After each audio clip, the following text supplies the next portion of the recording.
All right, a News 12 exclusive for you now, as a mother of 8 from East New York says she is being pushed out of her apartment. She says she paid her rent on time, but she and her family came home to no electricity, gas, or heat, all of which she claims were manually turned off by her landlord. And now local elected officials are calling this an inhumane crime. News 12's Marilyn Buckley has more. Everything's on.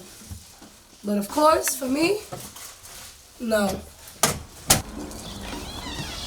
This is the apartment Germania Joseph and her 8 children have been living in, up until Monday night when Joseph says her landlord unexpectedly turned off their power, their gas, and their heat, even though she paid the rent on time. Water, cold.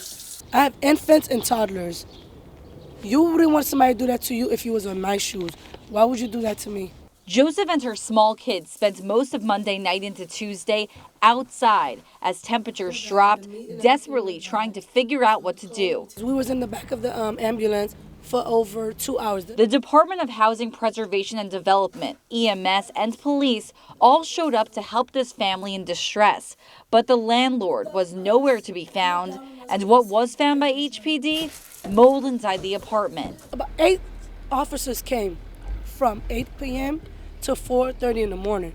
They bang on the door. They call her phone. She don't answer. Assemblywoman Nikki Lucas got the call and immediately showed up to help. You know, we stood out there. I made a number of different calls that night because I just couldn't in good conscience go home and sleep when you have 8 kids out there that can't.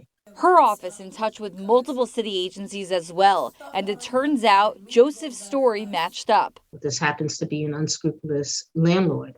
They're not all that way, but this one happens to be that way. Joseph and her small children now staying in a family shelter in the meantime, but fighting for justice. Both she and Assemblywoman Lucas in the process of filing violations with HPD. Because we can't just keep giving violations that are completely ignored.